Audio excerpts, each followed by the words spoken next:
What's the situation there now? Well, as you just said, it's been several days now of continuing airstrikes and strikes from the sea by the Israeli military. We can give you an update that the death toll has risen since Wednesday to 52 Palestinians killed in Israeli strikes. The latest victim was a woman in her 50s whose body was pulled out of the rubble of her building in the Tufah district of Gaza City. Medical sources say that around half of that number, 52 killed, have been civilians, and 14 of them have been children. Just a few hours ago, there was a raid on a strike on the Shateh, or beach, refugee camp here in Gaza City, home to some of the poorest people among the Palestinian population here, people who live on largely on what they receive from the United Nations UNRWA agency in terms of food and essential supplies. A child and an adult were killed there.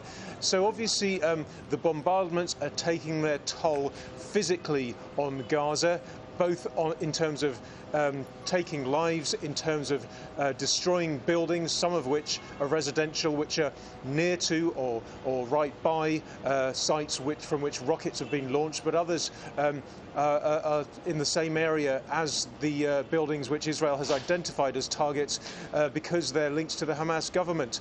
We saw that the Prime Minister's office was levelled on Friday, but there are people who live in areas like that. It's extremely worrying for ordinary citizens, and although people are out and about on the streets at night, the roads become very quiet and people are very worried.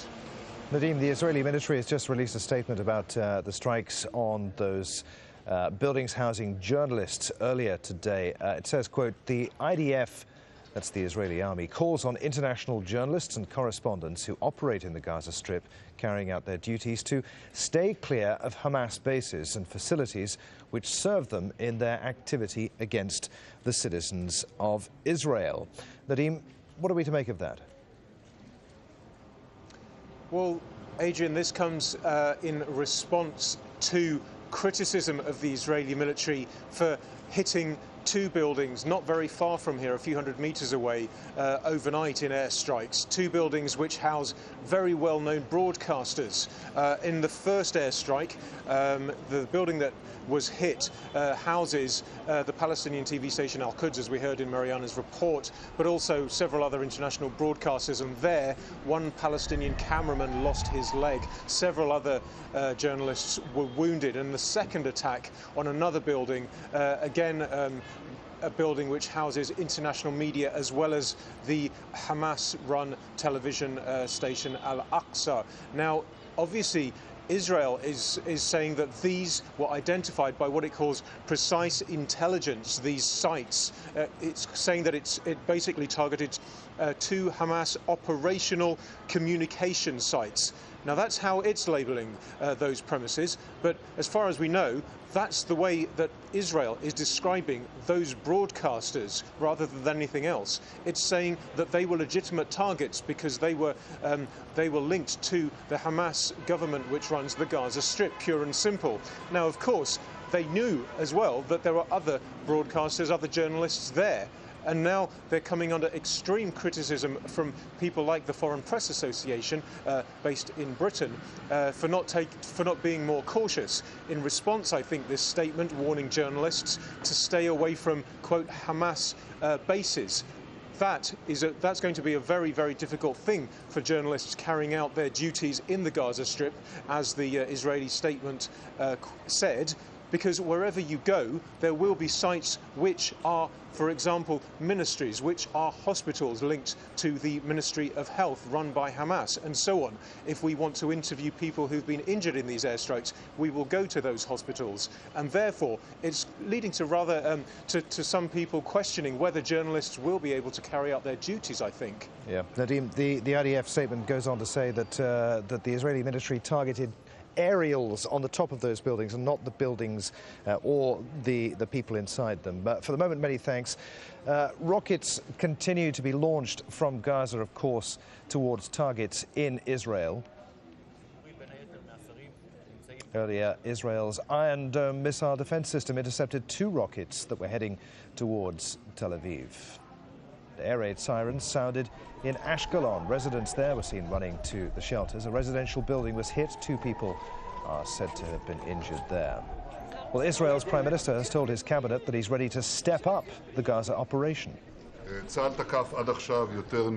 Israel Defense Forces have attacked more than 1,000 terror targets in the Gaza Strip, and it continues its operation at this very moment.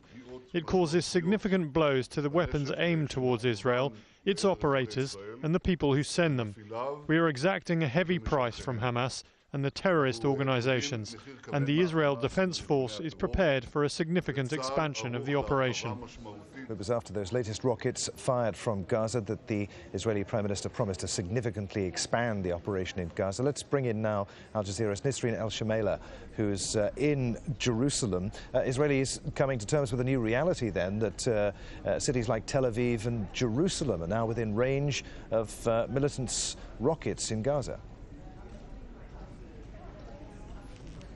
Yes, Adrian, this has been the new reality in the last few days. If you've seen rockets launched in the direction of Jerusalem and Tel Aviv. The Israeli Prime Minister has also said that the army has managed to take out over 1,000 so-called terror targets. However, I will tell you that the Israeli army and the government's goal is public and clear. The aim of any operation in Gaza is to cripple and destroy the rocket launching capabilities. So as long as the Israelis don't feel that they've fully achieved that goal, they will continue to threaten with a ground operation. That said, the Israeli Prime Minister did not mention specifics, neither did he mention the possibility of a ground operation.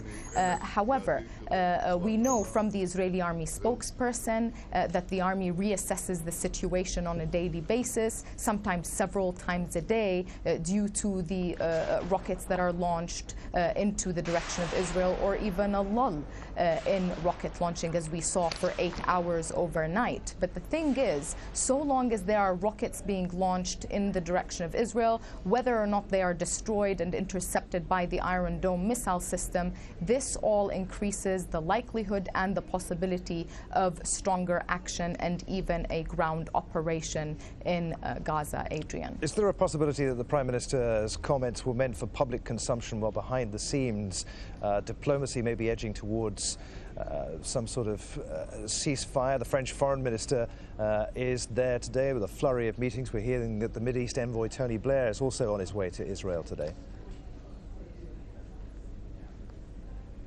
I mean, it could be seen as for public consumption in Israel, and also to maybe play a so-called psychological war with Hamas. If Israel continues to make statements that frighten Hamas, such as Israel, calling 75,000 reservists to be prepared for a ground operation, and if Israel says it will continue to expand its operation with inside Gaza, some people see that as Israel trying to warn and scare and frighten Hamas. And as you mentioned, there is a lot going on the diplomatic level.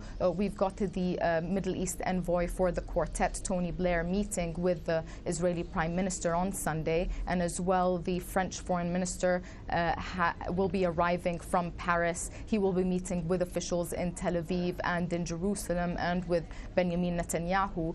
Probably the efforts will be concentrated on the possibility of a ceasefire. It is difficult to say that the Israeli army or the government are adamant about an operation in Gaza. Actually, there is analysis that indicates that the government is not interested in a ground operation in Gaza, but if it has to, it will. So we think that Israel may accept a ceasefire based on its conditions, and that is if whoever brokers the ceasefire, such as maybe Egypt, or these efforts by the Europeans and the quartet, get Gaza and Hamas to stop firing rockets into Israel, Israel may be interested in a ceasefire. Adrian. Okay. Nisreen, many thanks indeed. Nisreen El-Shamaila in Jerusalem. Let's bring in now Ibrahim.